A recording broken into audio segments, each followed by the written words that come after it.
Gracias por tu iglesia, gracias por tu salvación, gracias por tu bondad y por tu poder y por tantas cosas buenas, Señor. Pero la principal de todas, Señor, por salvarnos para ti, Señor. Gracias, Señor, no lo merecíamos, pero hoy aquí estamos, Señor. Hoy aquí está tu iglesia, Señor, reunida, dispuesta a seguirte adorando, Señor, y a escuchar, Señor, tu palabra, Señor, en adoración, en atención. Bendícenos, Señor, en el nombre de Jesús. Amén. Gracias, Dios. Mis hermanos, qué gozo es adorar a nuestro Rey, ¿sí o no? Es un gozo precioso, mi hermano, y qué hermoso es tener este deseo en tu corazón de poderle mirar, de poderle ver. Y precisamente estamos en este último libro de la Biblia, mi hermano, Apocalipsis, que nos da todo esta muestra de lo que viene.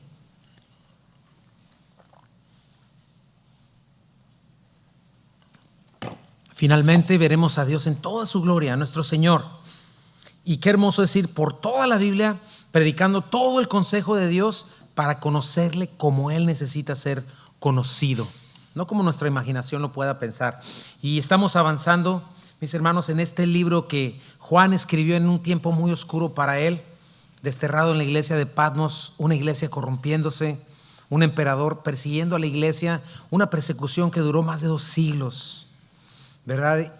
Pero el Señor justo en este momento de oscuridad le da un aliento maravilloso, le abre la esperanza y el gozo cuando le muestra el futuro y le muestra su revelación. Eso es lo que hace nuestro Dios. Cuando estamos en momentos de dificultad, se manifiesta y nos muestra y nos dice: yo soy la respuesta, yo soy tu respuesta. Y bueno, algo que nos está enseñando esta carta es nuestra necesidad de conocer verdadera y profundamente al Dios vivo, a nuestro Señor, y conocerlo como Él se revela a nosotros en su palabra y no como nosotros lo concebimos con nuestra mente finita y caída, sino como es Él. Y cuando veamos su majestad, su gloria, su bondad derramada sobre nosotros, cuando podamos entender los privilegios, mi hermano, que tienes por llamarte cristiano, por llamarte hijo de Dios, que nos haya lavado nuestros pecados con su sangre, esto produzca un resultado en ti, un resultado práctico, fruto en tu vida que le traiga gloria y majestad al Señor, ¿verdad? Verdadera adoración, honra, amor, obediencia. Porque eso es lo que sucede, mi hermano, cuando conocemos al Señor de esta manera. El Señor demanda una respuesta y el Señor está esperando recoger fruto de ti y de mí, ¿verdad? Si viene el establecimiento físico del reino de Dios, viene el juicio a este mundo, no lo dudes ni un momento. Los malvados no arrepentidos, los que se consideraron a sí mismos enemigos de Dios, serán juzgados. Pero de la misma manera estamos viendo que estamos presenciando muy cercano el periodo terrenal de la iglesia de Jesucristo, porque lo dice en la palabra de Dios. Y antes de que haya juicio para el mundo, va a haber un tribunal para los creyentes. Un tribunal no de condenación, pero de retribución y de recompensa. Y tu fe y mi fe van a ser evaluadas y tenemos que temer con temblor, mis hermanos, a través de nuestras obras. Porque Él prometió venir por nosotros, llevarnos con Él, pero quiere que estemos preparados. El Señor viene por una iglesia fiel, que conoce a su Salvador, que sabe que su Salvador está caminando entre ella, ministrándole, proveyéndole lo necesario, pero también juzgando motivos, acciones y demás. Por eso, antes que el Señor manifieste el juicio al mundo, comienza en casa. Y comienza con estos mensajes directamente del Señor, de su boca, para nosotros, su iglesia. ¿Habrá alguien aquí de la iglesia, mis hermanos de Cristo? El Señor te está hablando. Ahora, recordemos que estas iglesias existieron, fueron iglesias físicas en el tiempo de Juan, representan la iglesia a lo largo de su historia, pero especialmente representan la iglesia de hoy, ¿verdad? Y si el Señor elogia algo de esta iglesia y lo tenemos, retengámoslo. Si no lo tenemos, procurémoslo. Si el Señor manifiesta amonestación a alguna de estas iglesias y la vemos en nosotros, arrepintámonos. Y si no la vemos en nosotros, hay que alejarnos lo más posible de eso. Vimos ya la iglesia de Éfeso, una iglesia doctrinalmente correcta, servía, ¿verdad?, hasta el cansancio, pero fría, que abandonó el amor de Jesucristo, con actos mecánicos y vacíos. Ya eran tradiciones. La semana pasada vimos la iglesia perseguida, la iglesia de Esmirna, ¿verdad? nos hizo como una pausa antes de venir a las otras iglesias. Pero esta iglesia fiel en medio de la persecución, recordándonos que la dificultad y la persecución purifica a la iglesia, destruye la fe falsa, pero ensaya y fortalece la fe correcta. Y nos recuerda, somos extranjeros y peregrinos. Este no es nuestro hogar. Por eso no estamos cómodos aquí, por eso nunca encontraremos la felicidad plena, porque aquí no es nuestro hogar. Y nos hace tener comunión con nuestro Señor, comunión verdadera cuando estamos en problemas, en medio del quebranto y del fuego de la prueba. El Señor está con nosotros. Sabemos que Él camina con nosotros en medio de la tribulación y no debemos temer, ¿verdad? Vimos que nuestra fidelidad en medio de la tribulación es un dulce aroma al no negarle, al no negar nuestra fe, al no renegar. Es un dulce aroma, incienso, ¿verdad? Como esta mirra que sale de Esmirna, ¿verdad? Y que es un privilegio identificarse en los sufrimientos o con los sufrimientos de Cristo si el Señor así lo determina. Otra cosa importante, recapitulando la iglesia de Esmirna, es que nos enseñó que Él está en perfecto control contra los ataques Él controla los ataques de Satanás. Y cada ataque de Satanás en nuestra contra, según la palabra de Dios, cualquiera que sea, lo convierte en bendición.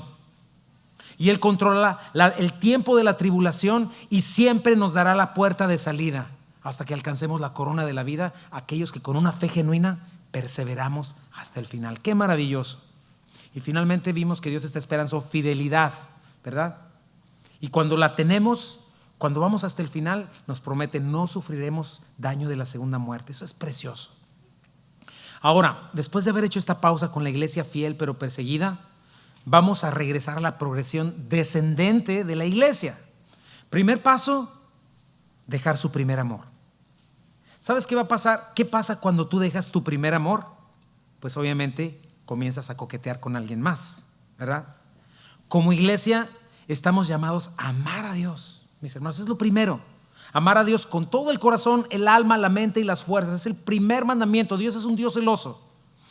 Obviamente Él jamás nos deja de dar razones para amarlo, para servirlo, para darnos vida abundante, pero cuando nosotros descuidamos nuestra comunión con Él, así cuando descuidamos una relación, ¿verdad?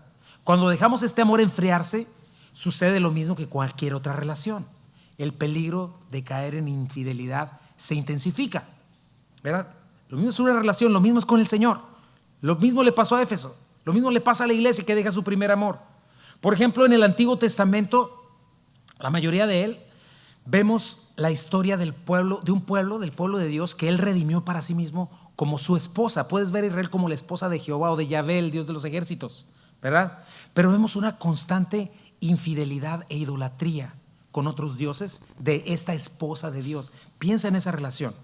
De hecho, en varios relatos de los profetas mayores, como por ejemplo en Ezequiel 16, se ve una descripción, te invito a que lo leas en casa, pero ves una descripción desgarradora del dolor del Señor, de viendo a su esposa, su pueblo, yéndose tras otros dioses vanos, ¿verdad? Como una esposa se va con sus amantes. Fíjate, hay una historia, el Señor les dice, yo te recogí como un bebé recién nacido. Le dice, estabas tirado, todavía en tu sangre. Mientras te vi tirada, te dije, vive. Y luego después le dice, te ayudé a florecer, te convertiste en mujer, en una joya preciosa, creciste.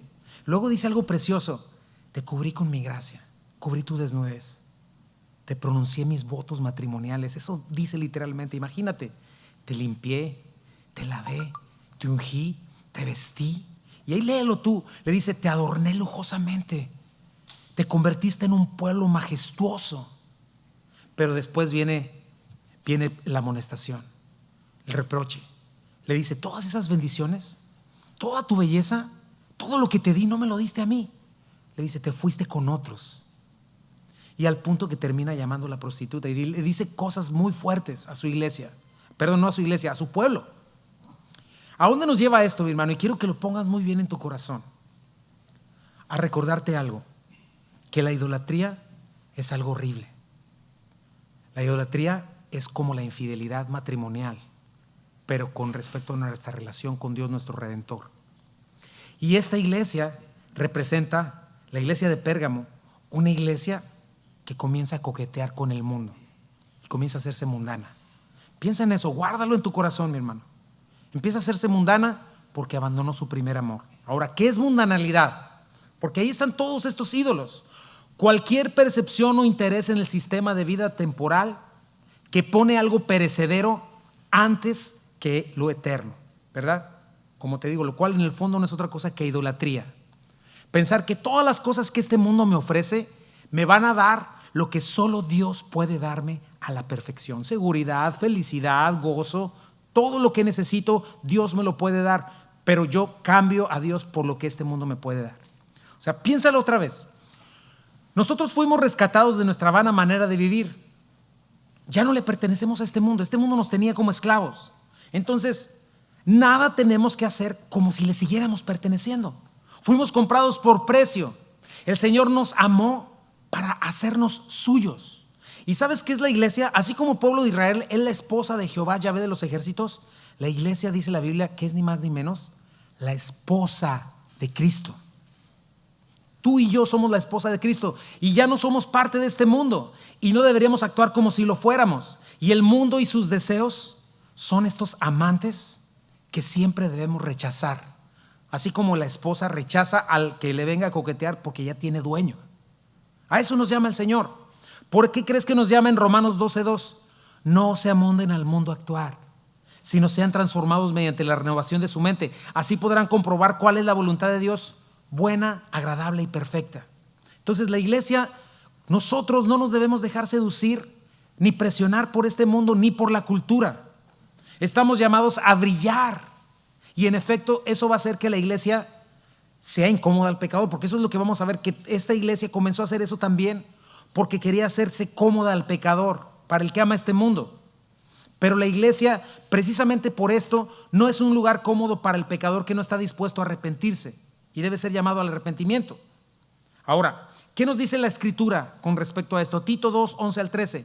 En verdad Dios ha manifestado a toda la humanidad su gracia, la cual trae salvación, y nos enseña ¿a qué? A rechazar la impiedad y las pasiones mundanas. Otra vez, así podremos vivir en este mundo con justicia, piedad y dominio propio, mientras aguardamos la bendita esperanza, es decir, la gloriosa venida de nuestro gran Dios y Salvador Jesucristo. Fuimos salvos de este mundo, mi hermano, y el llamado es llamarnos a abstenernos, a rechazar toda seducción de este mundo y sus deseos, de serle infiel a nuestro Señor. Santiago igual nos vuelve a decir: guárdense sin mancha de este mundo. El que se considera amigo del mundo se constituye enemigo de Dios, porque la amistad del mundo es enemistad contra Dios. Y finalmente uno de mis versículos favoritos, ¿verdad? Primera de Juan 2:15-17. No amen este mundo ni las cosas que les ofrece, porque cuando aman al mundo, ¿qué no tienen ahí? Checa, el amor del Padre en ustedes. Pues el mundo solo ofrece un intenso deseo por el placer físico, un deseo insaciable por lo que vemos, todo lo que vemos, y el orgullo de nuestros logros y posesiones. Nada de eso proviene del Padre, sino que viene del mundo. Y este mundo se acaba junto con todo lo que la gente tanto desea. Pero el que hace lo que Dios le agrada vivirá para siempre. Y esto es lo que pasa, lo que estaba pasando con Pérgamo.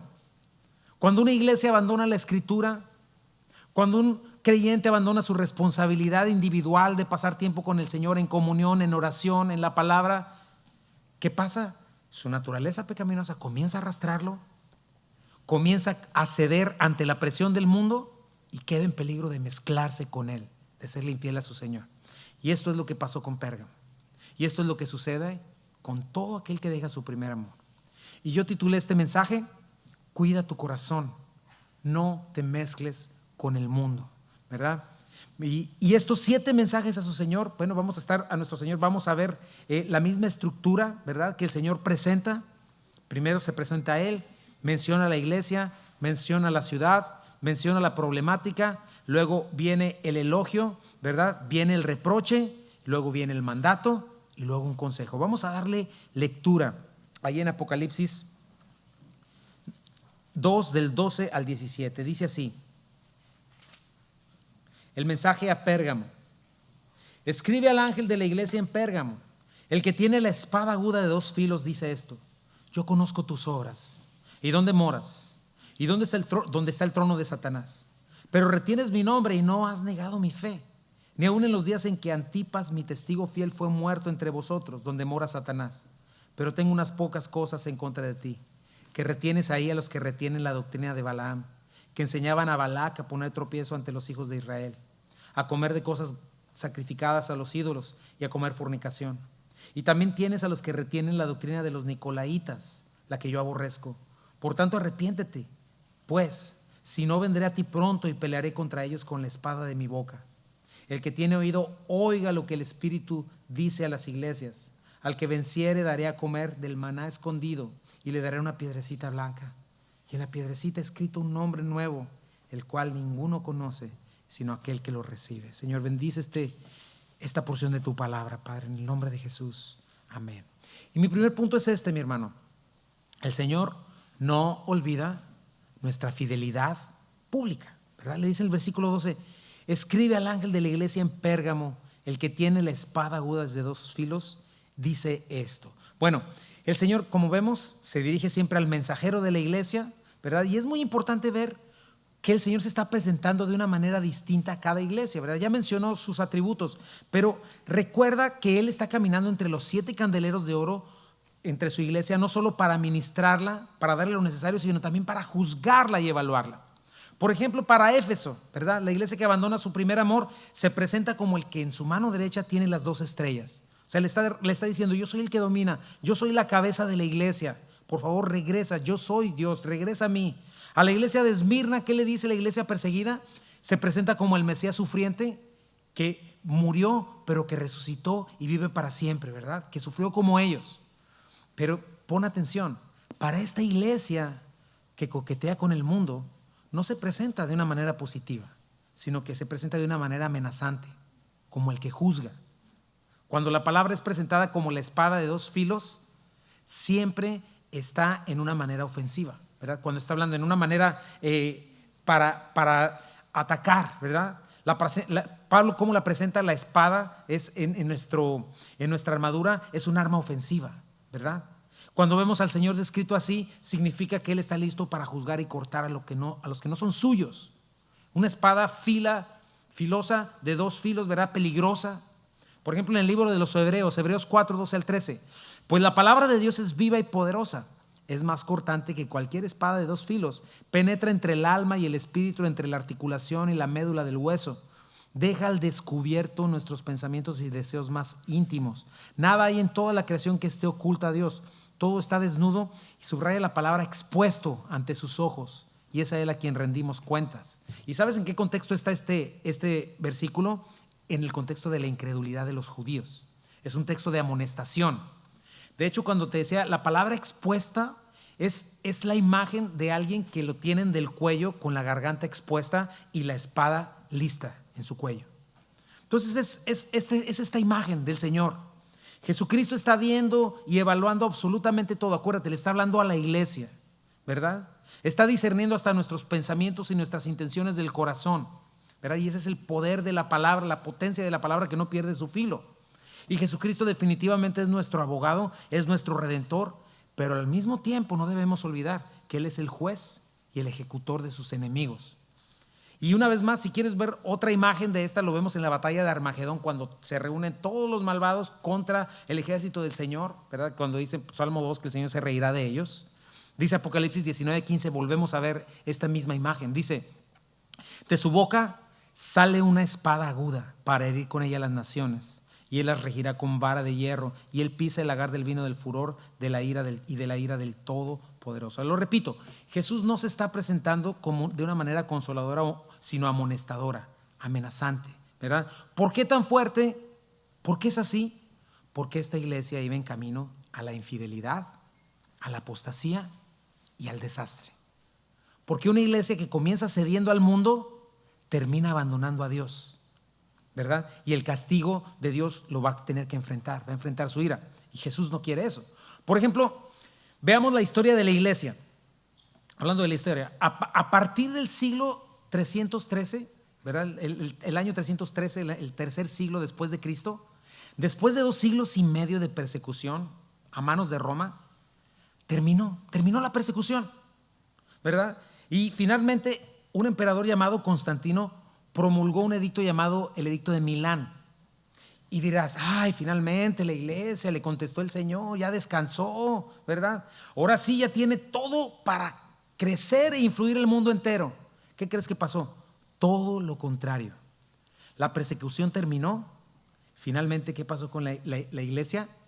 La iglesia se enfrió. Al contrario, la religión, la libertad religiosa se promulgó y el cristianismo se convirtió en la religión oficial del Estado.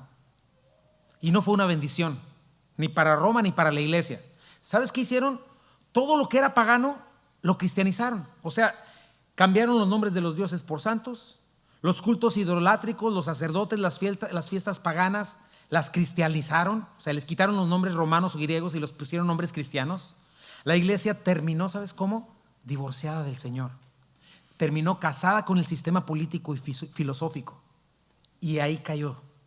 Y se convirtió en un sistema religioso, ritualista, en un sistema vacío, el que vemos hoy hasta nuestros días en la iglesia tradicional.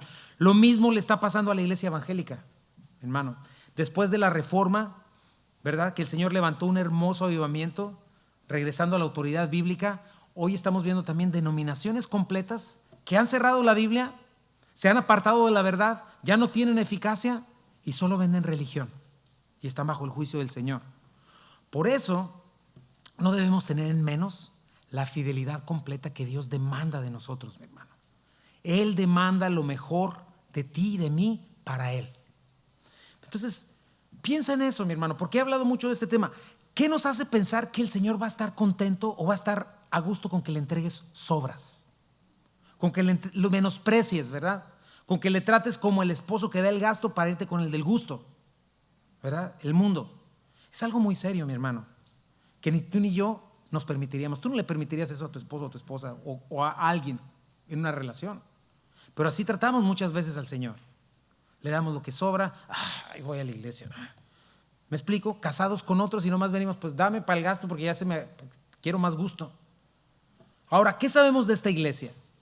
Probablemente fue fundada durante el ministerio de Pablo en Éfeso. En Hechos 16, del 7 al 8 menciona que Pablo pasó cerca de ahí. No dice que la fundó, ¿verdad? Pero esta ciudad se consideraba la ciudad más grande de Asia, de la actual Turquía, ¿verdad? En algún momento llegó a ser su capital. La ciudad existe hasta hoy, allí en Turquía. ¿Por qué era famoso Pérgamo? Porque tenía una gran biblioteca. Dice que contaba con 200,000 volúmenes escritos a mano, ¿verdad? En ese tiempo no había imprenta ni nada de eso, entonces es algo impresionante. La única biblioteca que competía con ella era la biblioteca de Alejandría en África, ¿verdad?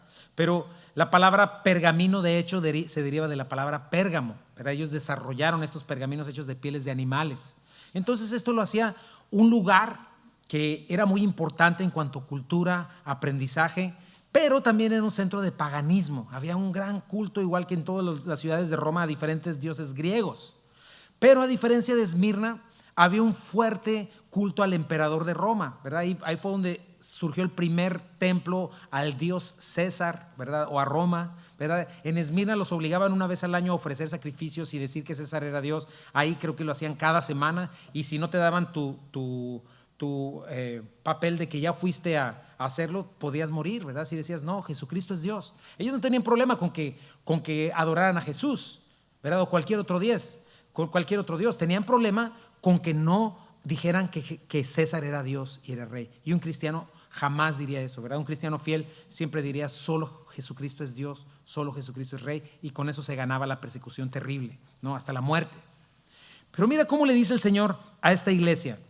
Apocalipsis 2:13 dice, yo conozco tus obras y dónde moras y dónde está el trono de Satanás. Otra vez, vemos cómo a cada iglesia, después de presentarse el Señor les dice, yo conozco, me he informado, he entendido tus obras, tu comportamiento, sé muy bien tu estilo de vida, ¿verdad? Ahora, ¿por qué comienzas siempre hacia el Señor?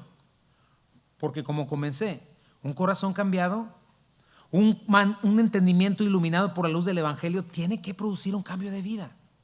El cristianismo no es una filosofía vacía, no son ritos sin sentido, es una relación, es una identidad, mi hermano, una ciudadanía.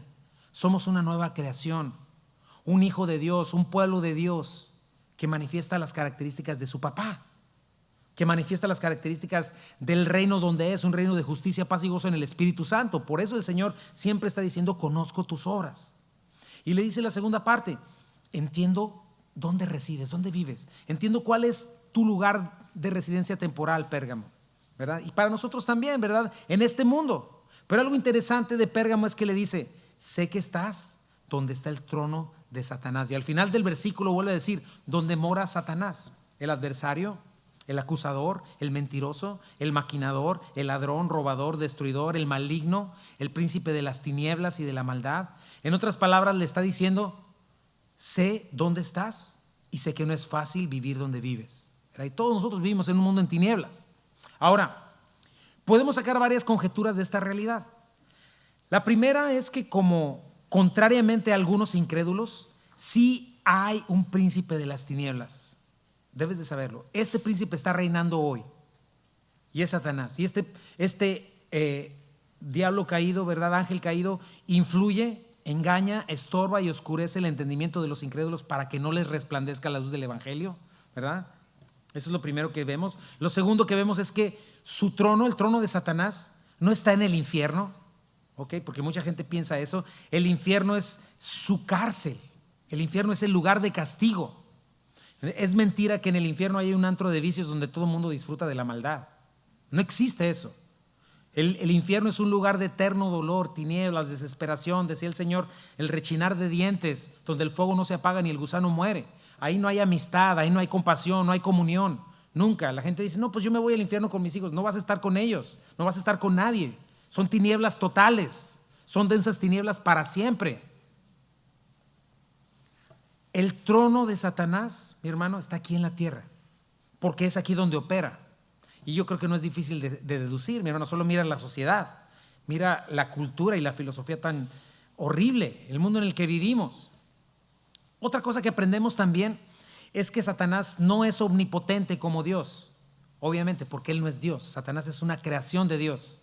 Si es un ángel poderoso, lidera millones de ángeles caídos y demonios, ¿verdad? Una tercera parte o 2/3 partes del cielo, no me acuerdo bien el dato, que cayeron con él, que engañó.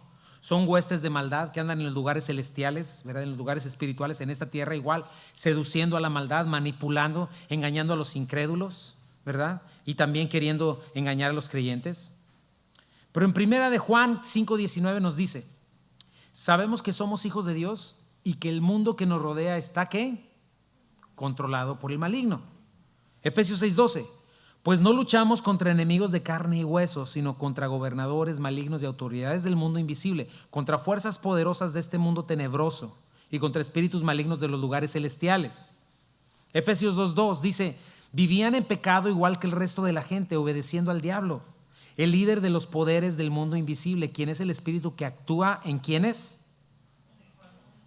En el corazón de los que se niegan a obedecer a Dios. Ahí tienes una clave, mi hermano. Aunque nosotros sabemos que Satanás fue vencido, fue despojado, fue exhibido en la cruz del Calvario, sabemos que no nos puede tocar sin el control y el consentimiento del Señor y que las puertas del infierno no prevalecerán contra la iglesia. Pero es una realidad. Satanás sí tiene todo este sistema moviéndose y muchos súbditos, mi hermano. Y solamente observa y se ve con toda claridad. Ya no es esta cuestión de cosas ocultas, no. Ya vemos cómo controla la política, la educación. Solamente checa lo que se está enseñando a tus hijos desde hace mucho tiempo. Arte, ¿verdad? Sacaron a Dios de la escuela. La música cada vez está más corrupta y espantosa, no solo musicalmente hablando, sino lo que dice. Pornografía literalmente escuchas. Todo este mundo es evidente. Pero hay algo que no puede hacer, ¿verdad? No está en todos lados como Dios, porque no es Dios. Ahora, sabemos también por este texto que Él elige un lugar donde residir, donde tener su centro de operaciones diabólicas, ¿verdad? ¿Qué está haciendo Satanás? Bueno, mientras sus demonios están activamente influyendo para mal al mundo, ¿verdad? ¿Sabes qué está haciendo Satanás? Ocupado, diseñando, manipulando falsos sistemas religiosos, falsa filosofía humana, todos los ismos que existen, ¿verdad? Humanismo, panteísmo, pragmatismo, religiones orientales, religiones cristianas falsas, sistemas pseudocientíficos como la evolución, doctrinas de demonios, como todo este asunto de cancelar la cultura, este asunto del racismo que están hablando, ¿verdad? Black Lives Matter, todo ese asunto. Está ocupado haciendo todo ese tipo de cosas, influyendo demoníacamente en todo este sistema diseñado para que Dios sea blasfemado, para callar la verdad, para corromper el mundo, para que la humanidad se engañe en sus vanos razonamientos, ¿verdad? Estamos siendo testigos de eso, cómo ya hay unanimidad en este movimiento LGBTQ, ¿verdad? En todo el mundo, y a todo el mundo están obligando el aborto, ¿verdad? Todas estas cosas anti Dios. ¿Quién crees que está detrás de cada político y de gente que influencia y en los big tech y todo el arte y las noticias? ¿Quién crees? Satanás.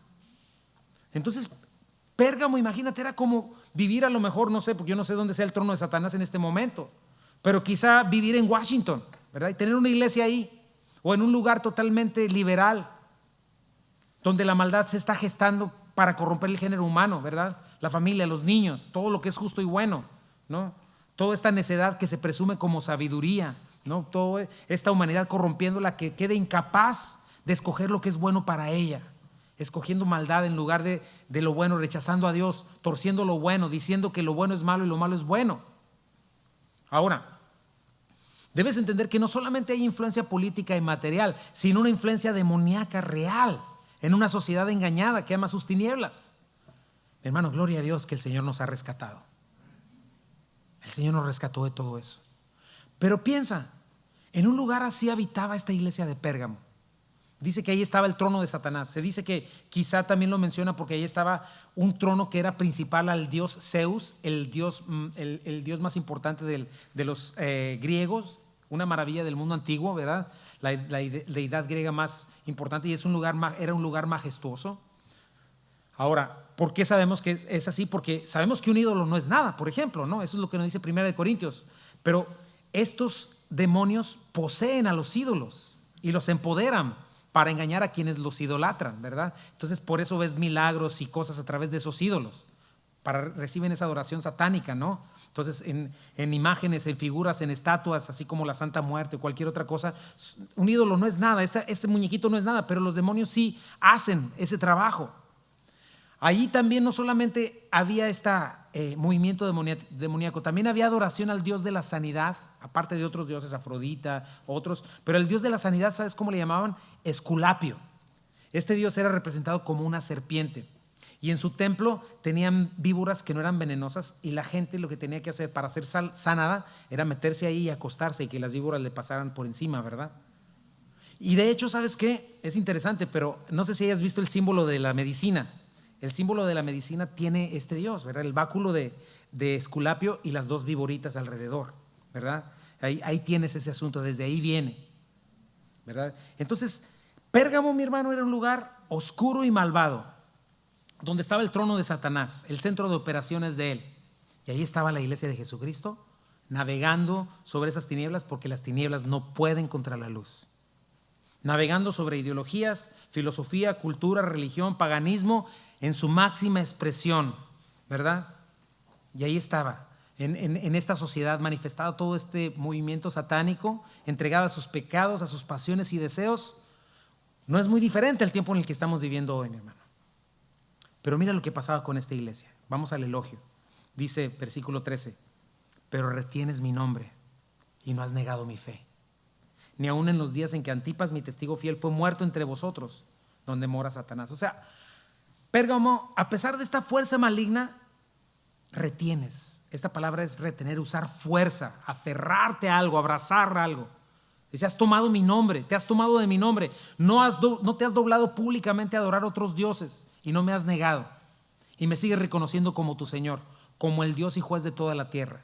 No has negado mi fe, no te has desviado de mi fidelidad a mí, no te has desviado de las verdades principales de mi fe, ¿verdad? Ni siquiera en los momentos de mayor amenaza, como le dice cuando Antipas, ¿verdad?, murió. Se dice la tradición cristiana que era un líder de la iglesia de Pérgamo que murió, ¿sabes cómo? Este era un castigo horrible también. Hacían un toro gigantesco de bronce, de metal, y ahí metían a las personas y las ponían bajo el fuego, al rojo vivo. Entonces ahí las cocinaban como si fuera un horno, steak, ¿verdad? Pero observa cómo lo llama el Señor. Aún ellos viendo esto, ¿verdad? Ellos no negaron el nombre del Señor, no se amedrentaron. Pero observa cómo lo llama el Señor, mi testigo fiel. Testigo es la palabra martus, que luego se convirtió en la palabra mártir, ¿verdad? Pero me gusta esto, el Señor nos llama a eso, ya lo vimos. Mi testigo fiel, quien me creyó quien confió en mis promesas, en mi carácter, quien se identificó conmigo hasta ir a la muerte, ¿verdad? Pagó el último precio, morir dentro de un toro al rojo vivo. Y lo único que tenía que hacer, ¿sabes qué era? Era decir, Jesucristo no es Dios, César es Dios. Pero ¿sabes qué? Antipas recordó y entendió las palabras del Señor, mismas que tú y yo debemos recordar y entender todo el tiempo. Mateo 10:16. Y aquí yo os envío como ovejas en medio de lobos. Sean prudentes como serpientes y sencillos como palomas. Mateo 10:28 dice ahí mismo, no teman a los que quieren matarles al cuerpo, no pueden tocar el alma. Teman solo a Dios, quien puede destruir tanto el alma como el cuerpo en el infierno. Mateo 10:32 al 33. Todo el que me reconozca en público aquí en la tierra, también lo reconoceré delante de mi Padre en el cielo. Pero al que me niegue aquí en la tierra, también yo lo negaré delante de mi Padre en el cielo. Entonces esto nos recuerda que Dios es digno de nuestra confianza, de que nos entreguemos a Él a cualquier costo, mi hermano. Y eso lo elogió el Señor de esta iglesia, porque ellos públicamente confesaron a Jesucristo y no lo negaron. Dijeron que Él era Señor, a pesar de la presión y la amenaza de morir asados dentro de este toro de metal, ¿verdad? Justo como Antipas lo hizo. Antipas no dio ninguna concesión al mundo y pagó el precio máximo. Sin embargo, aunque esta iglesia estaba en este lugar, aunque nosotros vivimos en este mundo en tinieblas, el Señor sí tuvo un reproche para esta iglesia. Nuestro problema, mis hermanos, no está afuera. Como cristianos, nuestro problema está en nuestro interior. ¿Por qué? Porque por eso dice Pablo en Efesios que nos fortalezcamos en el poder de su fuerza.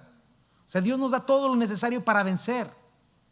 Pero el Señor tuvo este reproche para esta iglesia precisamente.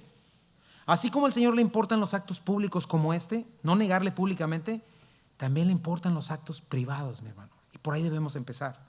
No serle infiel en nuestro corazón. Dice el punto número 2, el Señor requiere fidelidad interna y juzgará toda infidelidad. Checa lo que tenía el Señor contra ellos. Vamos a la amonestación.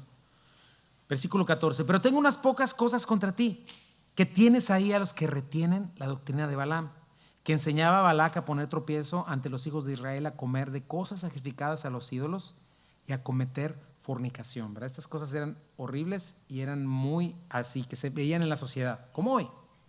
Pero recordemos algo, mi hermano, realmente no deberíamos permitirnos tener ninguna cosa de parte de Cristo contra nosotros, ¿verdad? Pero la gente de Pérgamo cayó en el error de pensar que solo importaba la confesión pública del Señor. Señor, pues te estoy sirviendo, estoy en la iglesia, mira, voy acá, voy a hacer eso. Pues aquí en lo ocultito déjame mi rollo, ¿no? Y mira lo que estaba tolerando en el nombre de una falsa unidad y un falso amor. Un intento equivocado de ser más amistosos con el mundo pecador, ¿verdad? Para que no hay que hacerlos tan incómodos en la iglesia, ¿no? Entonces vamos a acomodar la iglesia a la cultura. O sea, nosotros ya somos más buena onda que Dios. No digamos nada que incomode a la gente. No mencionemos la palabra pecado, no mencionemos la palabra mundano o arrepentimiento, solo digamos, Dios te ama, te perdona, te recibe tal como eres, Dios no te perdona nada, Dios no te pide nada, solo ven a la iglesia, ¿verdad? Y así esta iglesia no estaba estorbando, no estaba denunciando ni aplicando disciplina correcta a gente que se creía cristiana y salva y no lo era. Y los dejaban tener comunión con la iglesia santa de Dios sin corregir, sin llamar al arrepentimiento. ¿Cuál es esta herejía de Balaam? Vamos a verla. La puedes leer tú en tu casa en Números del 22 al 25. ¿Qué pasó en este tiempo? El pueblo de Moab, ¿verdad?, iba a ser juzgado por Dios por su maldad a través de la mano del pueblo de Israel. Y el pueblo de Moab estaba llena de temor porque sabía cómo Dios los había sacado de Egipto poderosamente y habían visto la mano poderosa de Dios venciendo a reinos más poderosos que ellos. Entonces su rey se llama Balac.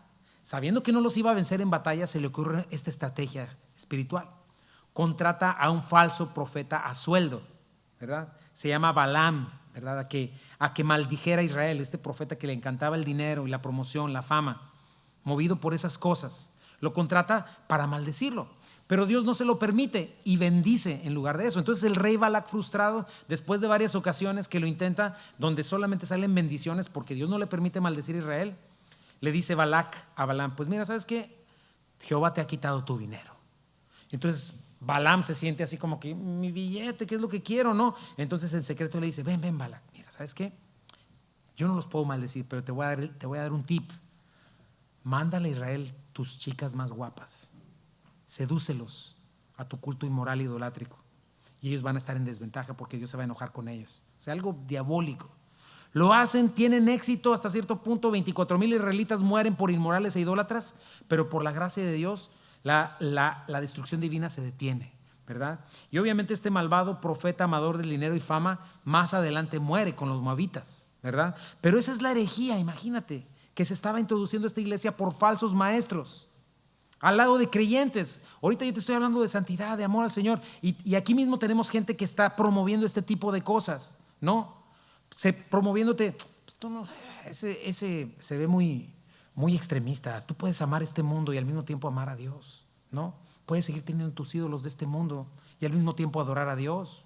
Puedes seguir siendo aquello, esto, seguir con tus adicciones y seguir amar a Dios, seguir amando a Dios, pornografía, tus cosas, ¿verdad? Pero la palabra te dice, no, eso no es posible. ¿Cómo comenzamos enseñando esto? ¿Verdad? Hacernos amigos del mundo, somos enemigos de Dios. Dios es un Dios celoso. El cristiano no puede estar en medio, mi hermano. Esa es una falsedad. El Señor pide todo de nosotros.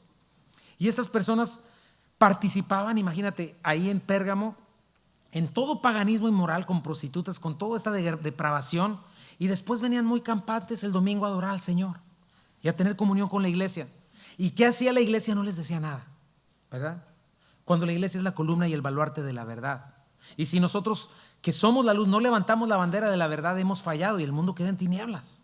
Nosotros, mis hermanos, como iglesia, estamos llamados a tener en gran estima la doctrina, la verdad correcta, la interpretación de la palabra de Dios correcta.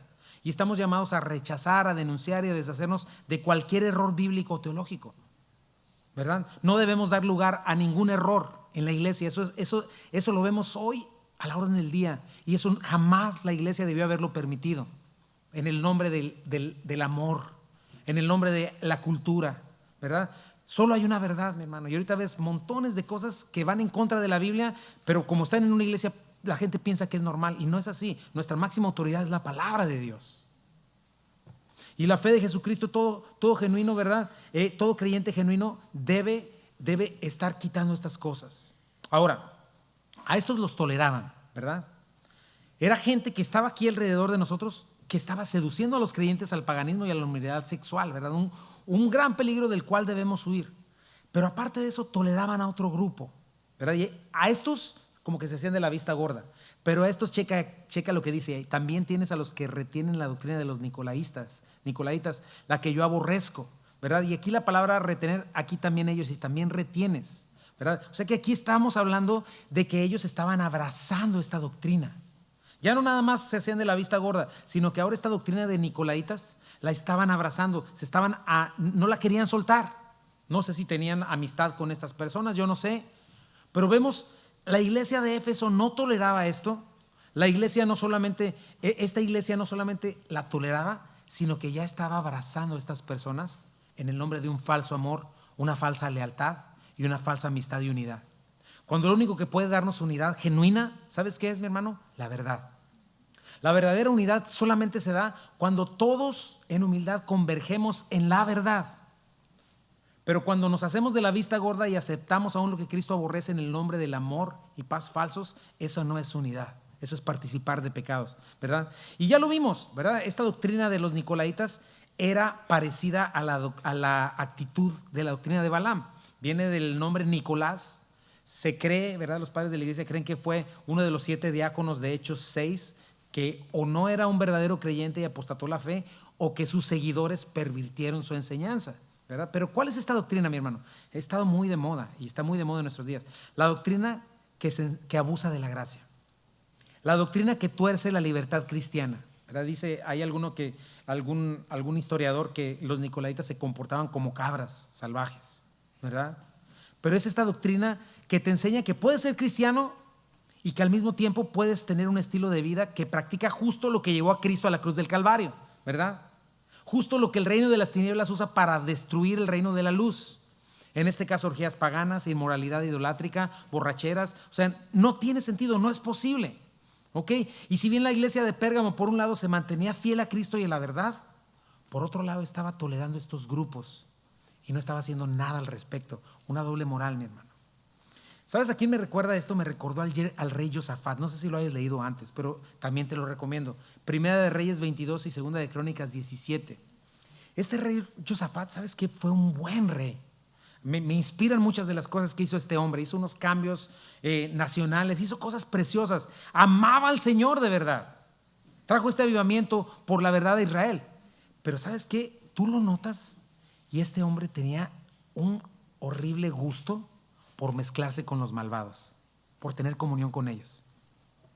Se iba y se juntaba el rey Acab, un rey malvado de Israel, ¿verdad? Salía a pelear batalla con él y le decía, tú y yo somos uno, ¿verdad? Algo le llamaba la atención de ese rey, no sé, ¿verdad? El Señor tenía que librarlo de una manera sobrenatural porque se metía en problemas por este pequeñito gusto de estarse mezclando, ¿verdad? No participaba directamente de la idolatría y de la maldad, ¿verdad? Pero tenía esta tendencia viciosa a sentirse atraído por la compañía de los malvados. Termina emparentándose, haciéndose literalmente compadre con el rey, compadre, ¿verdad? Y deja entrar esta espantosa sangre de Acab al reino de Judá, ¿verdad? Y ¿sabes qué pasa con Judá? Judá, no en su reinado, después, se corrompe de una manera asquerosa. En su reino no le costó tanto, ¿verdad? Él honró a Dios, ¿verdad? Pero no quiso tratar con pecados ocultos y personales. Y los hijos de esta unión traen como resultado la peor descendencia de David en el reinado de Judá, ¿verdad? Empieza con Joram y luego se casa con Atalía y luego llega otro rey llamado Ocosías, ¿verdad? Cuando muere su mamá usurpa el trono y llega una terrible idolatría y paganismo espantoso, inmoralidad sexual a Israel, ¿verdad? Un tiempo oscuro en Judá. ¿Sabes por qué? Por causa de los gustitos ocultos de Josafat. Un hombre que amaba a Dios, un hombre que trajo avivamiento. Entonces, piensa en tu vida, mi hermano. ¿Cuántas cosas que verdaderamente ofenden a Dios y que contristan al Espíritu Santo que están en ti, permites que estén rondándote o que tú estés yendo alrededor? Cochinadas televisivas, mi hermano. La televisión es muy difícil de ver ahora. Sales aquí de una reunión de matrimonios, llegas y le prendes a Netflix y ya apagaste todo el Espíritu Santo que Dios te había hablado en tu corazón. Influencias cercanas a ti. No, tal vez no participas, pero ahí estás oyendo las pláticas, incluso escuchando de actos inmorales, groserías, chistes de doble sentido. No estás participando activamente, no, pues vas a Calvary, ¿verdad? Eres creyente, pero indirectamente ahí estás, salpicándote de inmundicia, ahí de rebote, y luego preguntándote, ¿por qué no tendré hambre de la palabra? ¿Por qué tan fácilmente mi naturaleza pecaminosa me pone unas arrastradotas que quedo todo raspado? ¿Por qué no tendré ánimo de orar, de ir a la iglesia, de tener comunión con los hermanos? Precisamente, mi hermano, el mandato de Dios para los creyentes es mantenernos santos para Él. Asegurarnos de lo que Pedro escribió, primera de Pedro. Por tanto, vivan como hijos obedientes de Dios. No vuelvan atrás a su vieja manera de vivir con el fin de satisfacer sus propios deseos. Antes lo hacían por ignorancia, sí es cierto, pero ahora sean santos en todo lo que hagan, tal como Dios quien los eligió es santo. Pues las Escrituras dicen, sean santos porque yo soy santo. Y recuerden que el Padre Celestial a quien ustedes oran no tiene favoritos, o sea, no hace excepción de personas. Él los juzgará o los recompensará según lo que hagan. Ahí está su espada, ¿verdad? De su boca, lista. Dice el versículo 11 y 12 de 2 de Pedro 2. Amados, yo les ruego como extranjeros y peregrinos, absténganse de los deseos carnales que batallan contra el alma, manteniendo buena su manera de vivir entre los gentiles, para que en lo que murmuran de ustedes como de malhechores, ¿verdad?, que nos digan cosas por cristianos, glorifiquen a Dios en el día de la visitación, ¿verdad?, cuando venga el Señor Jesucristo, cuando consideren todo lo que hicimos en fidelidad a nuestro Señor. Entonces, teniendo esto, más o menos vas encontrando este rompecabezas, ¿verdad? Y cómo nos podemos identificar con eso y qué debemos abandonar. Por eso nos dice el mandato. ¿Cuál es el mandamiento? No hay ningún otro mandamiento, no hay ninguna otra medicina, mi hermano, para el pecado y para la maldad. Arrepentimiento y confesión. ¿Qué le dice el Señor? Arrepiéntete. Pérgamo, todavía hay tiempo, todavía no llego, todavía no estoy aquí. Si tú estás aquí y andas en ese asunto, arrepiéntete. ¿Y sabes qué es arrepentimiento, mi hermano? Cambia tu manera de pensar. Cambia esas convicciones necias que no han sido formadas por la palabra, sino por tu perverso corazón, que se levantan en tu corazón como más veraces que la verdad. Cada vez que tú no te arrepientes, Estás contraponiéndote a la palabra de Dios. ¿Y sabes qué estás diciendo? Yo soy más veraz que Dios. Yo soy más importante que Dios. Te estás rebelando contra él, es rebeldía. Estás diciendo, Dios, no me importa lo que tú me estés diciendo en la palabra o lo que digas. Yo soy más importante. Lo que yo digo, yo lo voy a seguir. Porque yo me considero Dios. Y ese es un gran pecado, mi hermano. Y hoy todavía no es demasiado tarde, porque aquí estás vivo. Pero mira lo que le dice el Señor. Arrepiéntete, pues si no vendré pronto a ti, o vendré a ti pronto, y pelearé contra ellos con la espada de mi boca. Esta frase de vendré pronto a ti se entiende mejor. Te caeré súbitamente, cuando menos lo esperas. Y esta visita del Señor, mi hermano, no es algo que vayas a celebrar, porque te va a traer pérdida y dolor al verte identificado con este tipo de gente o con este tipo de actos, ¿verdad? Voy a juzgar, voy a ejecutar, voy a cortar a los malvados, cosa que tú debiste haber hecho. No te va a gustar. Entonces, hermanos, se nos olvida muy fácilmente quiénes somos. Y en nombre de una falsa amistad, en nombre de una lealtad, nos convertimos en desleales con nuestro Señor, con la verdad. Y le somos infieles, nuestra palabra de este estudio de hoy. Somos la iglesia del Dios viviente, la columna y el baluarte de la verdad. La iglesia ni un cristiano nunca debe hacerse cómodo para el pecador. Qué bueno si tú llegas y así como que, oh, ya llegó el cristiano, qué bueno, vas por buen camino. Si no te invitan, no le invites a este, porque si no nos va a aguar la fiesta, vas por buen camino. La iglesia, mi hermano, nosotros nunca nos debemos hacer cómodos para el pecador necio. Estamos llamados a confrontar la verdad, con el fin de que el pecador se arrepienta, claro, y entonces arrepentido, venga a la comunión con la iglesia. Las puertas están abiertas, pero no antes. No podemos estar la luz y las tinieblas juntos, no es posible. Con amor, con gentileza, pero con verdad estamos llamados a confrontar claramente la realidad del pecado. Y tenemos que hacerle ver al pecador su terrible condición, su terrible enfermedad espiritual, que está en condenación, que va camino al infierno si no está en Cristo. Y obviamente si hay arrepentimiento, darle las buenas noticias del arrepentimiento y llevar a aquellos que no se están justificando, a aquellos que reconocen sus pecados, a aquellos que reconocen que Cristo murió por ellos en la cruz del Calvario, que resucitó, llevarlos a los pies del Señor, que reciban la misericordia del Señor, pero no antes de haberlos confrontados con la verdad. Mis hermanos, como iglesia no estamos llamados a hacer concesiones con el error o con el pecado. No debemos ser la iglesia o los creyentes que nos conformamos al pecado porque no les estamos haciendo ningún bien. No le estás haciendo ningún bien a algún amigo inconverso que tengas porque es que le manifiesto amor. No, si tú no le estás confrontando con el pecado, no le estás haciendo ningún bien. Estás estorbando la luz y eso trae juicio, porque Él no quiere que nadie se pierda y tú estás estorbando para que esa persona venga a arrepentimiento. Estás estorbando su salvación. Y finalmente vemos el consuelo y el consejo del Señor. Punto número 3. El Señor recompensará a aquellos que decidan serle fiel y apartarse para Él. Mira lo que le dice el versículo 17, otra vez. El que tiene oído, oiga lo que el Espíritu dice a las iglesias. Mis hermanos, este es el llamado de Dios a sus hijos en toda la Biblia. ¿Tienes oídos para oír? Entonces escucha, pon atención. Calvary, esto es de vida o muerte eterna. Cambia tu disposición mental, por favor. Niégate a ti mismo, escúchame. Proverbios 3, 5 al 8. Fíate de Jehová de todo tu corazón y no te apoyes en tu propia prudencia. Reconócelo en todos tus caminos y Él enderezará tus veredas. No seas sabio en tu propia opinión. Teme a Jehová y apártate del mal, porque será medicina a tu cuerpo y refrigerio para tus huesos.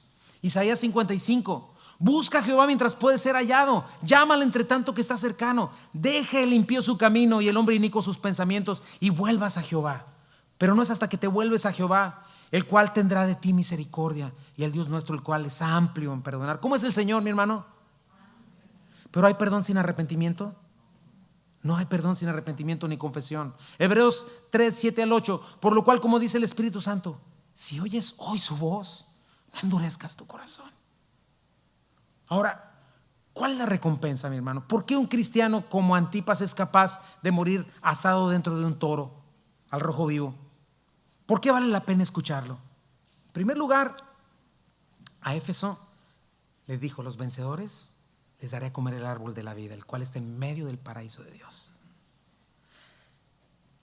A los de Esmirna les dijo: a los que venzan no sufrirán daño de la segunda muerte, la cual es eternamente peor que la muerte física, mi hermano. Eternamente peor, porque ese es para siempre, separación de Dios, tinieblas para siempre. Pero mira la recompensa de decidir no mezclarnos con el mundo. Al que venciere, la victoria que vence al mundo, nuestra fe. Aquellos que llegan al final por la gracia de Dios, aquellos creyentes genuinos que no tropiezan, o si tropiezan se levantan y son hallados fieles y perseveran hasta el final. Checa esta maravillosa recompensa. Les daré a comer del maná escondido. ¿Qué es el maná escondido? Bueno, el maná es el pan del cielo con el cual Dios alimentó sobrenaturalmente a Israel por 40 años en el desierto, mientras los pastoreaba como ovejitas. Ahí según Éxodo 16 al 31 dice que era como semilla de culantro blanco y su sabor como hojuelas con miel, ¿verdad? Y para que no se olvidaran de esta provisión divina, el Señor les mandó: agarra un poquito de ese maná, ponlo en una vasija y escóndelo en el arca del pacto. Y esa arca estaba en el lugar santísimo. Ahora, ¿qué representa este maná, mi hermano? El Señor Jesucristo dijo, Juan 6, 47 al 51, ciertamente les aseguro que el que cree tiene vida eterna. Yo soy el pan de vida. Los antepasados de ustedes comieron el maná en el desierto y sin embargo murieron. Pero este es el pan que bajó del cielo. El que come de él no muere. Yo soy el pan vivo que bajó del cielo. Si alguno come de este pan, vivirá para siempre.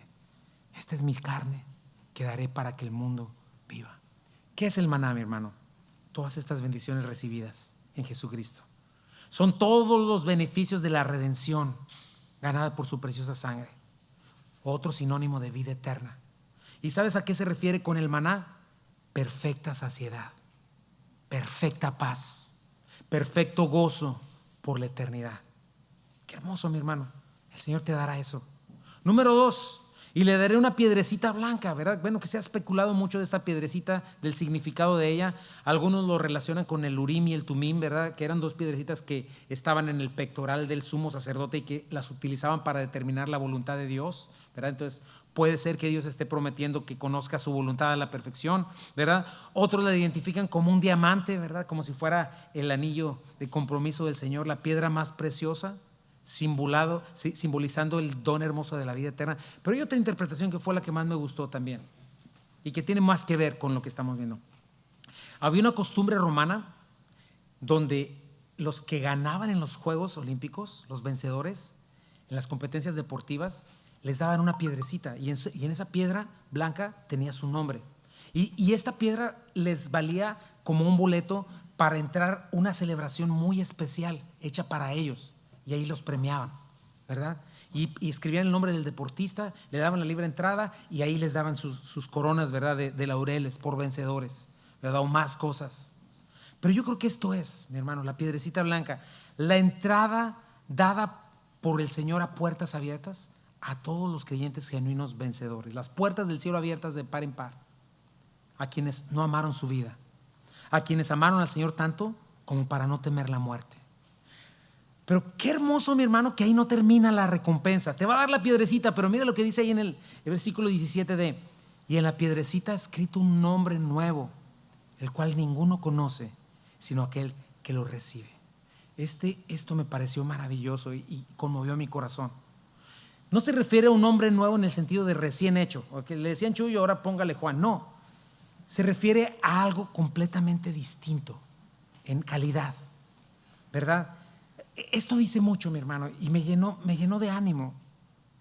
Porque yo me pongo a ver mi vida, me pongo a ver hoy cuánto tenemos en nuestras vidas, cuánto tenemos en este nombre de Chuy que nos representa, que no desearíamos que estuviera ahí, mi hermano. Cuántas caídas, cuántos tropiezos en el pasado sin Cristo, cuántas guacareadas, como decimos. Cuántas cosas desearíamos no haber hecho que estuvieran en el nombre de Chuy Castañeda. ¿Cuánto hubiéramos deseado no haber deshonrado tan horriblemente a nuestro Señor antes de conocerle y aún después de conocerle? Pues el Señor te concede esa petición porque Él te da un nombre renovado, libre de mancha y arruga, libre de reproche, libre de culpa. Un nombre que el Señor te da desde su corazón para que tú brilles para Él por la eternidad. No más cochinada. Y me encanta que es un nombre, mi hermano, que nadie conoce. Es un mensaje literalmente para aquel que lo reciba. ¿Qué significa eso, mi hermano? Que el amor del Señor es un amor personal e individual, para ti y para mí. Aunque Él conoce y creó millones de seres humanos, el Señor tiene una palabra individual para sus hijos verdaderos, a quienes rescató y adoptó. Una palabra exclusiva de aceptación y de amor. Yo honestamente me quedo con las tres, se las compro. Quiero saber la voluntad de Dios, quiero el precioso don de la vida eterna y deseo de mi Señor esas palabras que serán entre Él y yo, de su boca para mis oídos. Y quiero ese nombre otorgado de parte de mi Señor para este indigno pecador perdonado, lavado, redimido y vuelto a ser a su imagen. Y esa es una realidad para ti. Y yo no creo que nada en este mundo, mi hermano, nada compre una milésima parte de estas cosas. Y yo creo que si tú conoces a tu Señor así íntimamente, es como le serás fiel y como no caerás en infidelidad por porquerías que no sacian que este mundo ofrece. No creo que vas a querer siguiendo tener las manos manchadas, tus ojos manchados, tus pies, tus pensamientos con el lodo asqueroso de este mundo, al verte delante del santo más santo, el puro más puro, el justo más justo. Y mi hermano, esta iglesia fue desafiada por el Señor a tomar una decisión. Vendré pronto a ti, arrepiéntete. Y hoy estamos desafiados tú y yo. Y podemos arrepentirnos y recibir la bendición de la vida eterna y estas promesas maravillosas. O podemos pasarlo por alto. Pero vas a enfrentar una realidad horrorosa de encontrarte siendo enemigo del Señor y que Él venga a declararte la guerra con la espada filosa de su boca. Una guerra que no vas a ganar.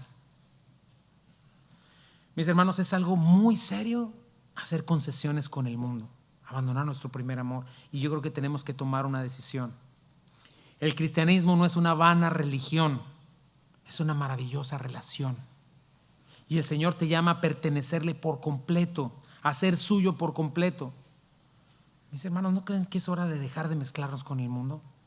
Negarnos a nosotros mismos, tomar nuestra cruz y seguirlo fielmente. ¿Cómo quería Pablo entregarnos al Señor Jesucristo? 2 Corintios 11:2. El celo que siento por ustedes proviene de Dios, pues los tengo prometidos a un solo esposo, que es Cristo, para presentarlos como una virgen pura. Y en un momento el Señor nos vestirá de lino fino, blanco y resplandeciente, y tendremos este nuevo nombre, no manchado. Tito 2:13-14. Que estemos aguardando la esperanza bienaventurada y la manifestación gloriosa de nuestro gran Dios y Salvador Jesucristo, quien se dio a sí mismo por nosotros. ¿Para qué? ¿Puedes leerlo conmigo? Para redimirnos de toda iniquidad y purificar para sí un pueblo propio, celoso de buenas obras. Eso es lo que está el Señor esperando de ti, Calvary, y de mí, de su iglesia. El Señor no viene por una iglesia mezclada. El Señor no viene por un cristiano mezclado. Con Él viene a hacerle guerra. Es hora de quitarnos esas mentiras de la cabeza. Es hora de proclamar la luz. Es hora de que le enseñes eso a tus hijos, a los jóvenes. No puedes seguir viviendo una vida siéndole infiel a tu esposo Jesucristo. No es algo que soportarías tú. Y tienes que tratar con eso. Y tienes que poner cosas en tu casa. Y tienes que hacer decisiones y decir, esto ya no lo quiero, esto no lo voy a pagar. Y yo voy a hacer esto. Porque el Señor sin duda va a venir a pelear con la palabra de su boca. Con aquel que no decida tomar decisiones. ¿Crees esto, mi hermano? Puedes no creerlo. Pero ¿sabes qué? En lugar de creerle a mi perverso corazón, yo prefiero creerle al Señor de la Biblia. ¿Habrá alguien que el día de hoy quiera tomar un paso de arrepentimiento, cambiar de mente? ¿Habrá alguien hoy que quiera hacer a Cristo el Señor de su vida y no tenerlo como enemigo? Si oyes hoy su voz, no te endurezcas. Si es así, hazlo en tu corazón, toma una decisión y como un acto simbólico, ponte de pie y toma una decisión y vamos a pedírselo al Señor.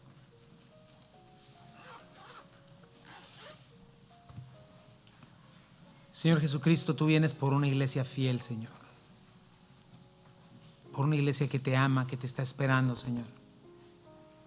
Una iglesia de la cual tú te has encargado de limpiar y lavar, Señor. Aquel que no está limpiado y lavado, Señor, es por desobediente, por rebelde.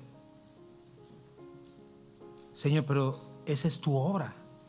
Esa es la obra de tu Espíritu Santo, quien vino a apartarnos para ti, Señor.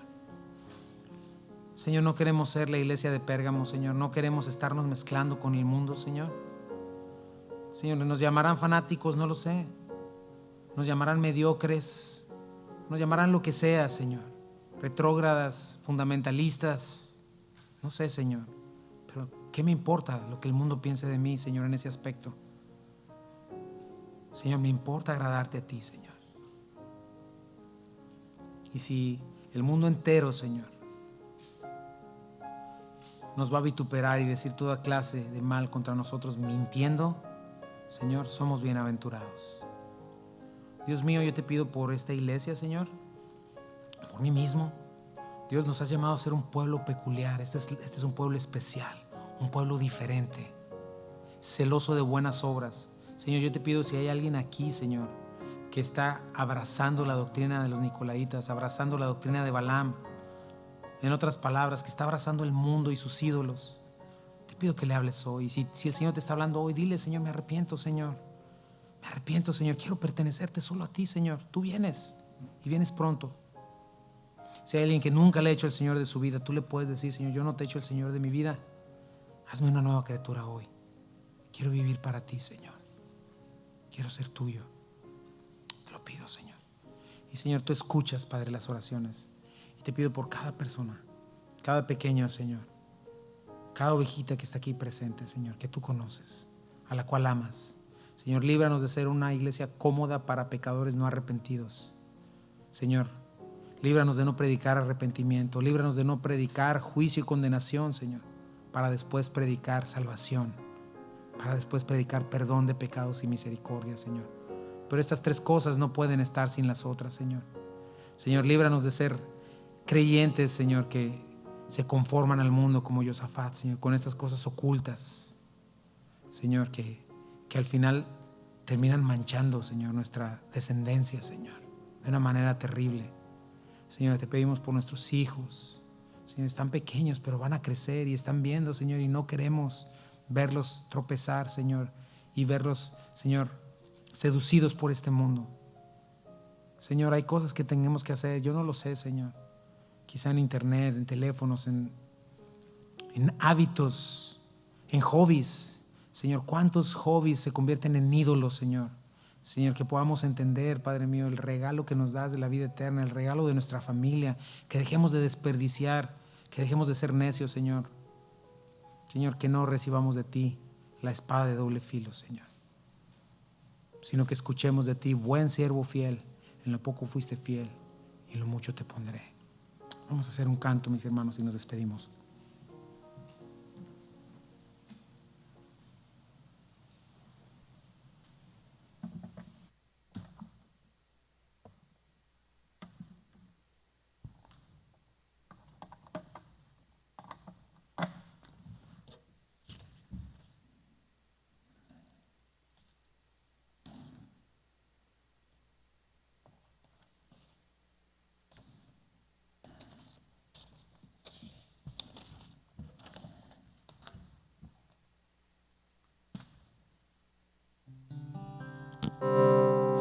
Me dice el Salvador: es poco tu poder, hijo débil hay en mí, todo cuanto has de hacer, todo debo a Él, pues ya lo pago.